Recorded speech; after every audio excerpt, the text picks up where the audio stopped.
So my name is Vix Hillrider and I run a social enterprise called the Family Foraging Kitchen. And we take people out into the countryside, show them how to forage for wild food and then how to take those ingredients and turn them into meals to feed their families. Fantastic. And when did you start this business, social enterprise? We started the business in 2013 and then changed our structure to become a social enterprise last year, so 2015. Excellent. What was your idea in starting this business? I come from a background in the third sector in London, and I realised that as much as I love helping people, I didn't want to go back into an office environment. And obviously being a mum with young children, I wanted something that fitted around my family lifestyle. So I decided to start taking small groups of people out from the community on the weekends when my husband could have my son, and do cookery workshops in the village. So that's how we started at a very, very small scale, and soon found that it became really, really popular, and we were getting approached by schools and larger groups and organisations like Point Europa to take out volunteers. So we just grew and we escalated until we became a proper business. Excellent. And like I said, I've chosen yourself as a successful business because I know how hard you've worked over the years to make it the success it is. But I appreciate also the difficulties that are faced with business in general. And can you tell me any challenges that you face really? Yeah, I think it's always very difficult in time management, especially when you're setting up a business, when you have a small family. But what was incredibly helpful was that the very nature of what we were doing drew a vast variety of interest from people who wanted to get involved.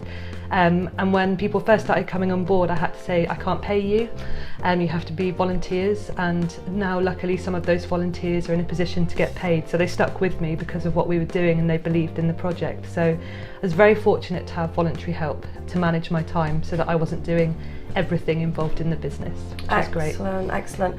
And regards to obviously finance as a business, it comes down to money, doesn't it sometimes? Do you receive any funding from anywhere or?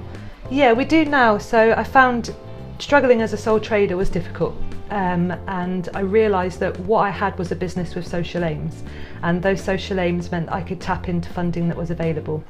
So we got our initial pot of funding from an organisation called Unlimited, who supported social entrepreneurs, and we went to them with an idea that we wanted to upscale and send our message out to other communities in Cornwall and Devon, and they funded us with an initial pot of £15,000, which was a huge boost to what we needed for equipment and marketing, and it really did put us on the map for what we were doing. And then we found that we could naturally draw more funds in because of their initial help. Excellent. And do you think, what would you say with regards to training for businesses in rural areas? Do you know of any training that's available at the moment, or? No, I don't, and I would like to see more training available for people like myself. I came from a background where I worked in a department and I had one specific skill set, which was in fundraising, and I didn't have any previous knowledge about accountancy, marketing, any of these things, which is vital for a small business. And I've had to learn and teach myself along the way. So it'd be really great if there were opportunities for small business people to tap into other skill sets, definitely. All right. Yeah. So you'd be interested if we obviously develop this training to be involved in it? 100%. Thank you. Well, thank you very much for taking your time. You're welcome. To let me interview you, and good luck Thank with you your business. very much. Thank you.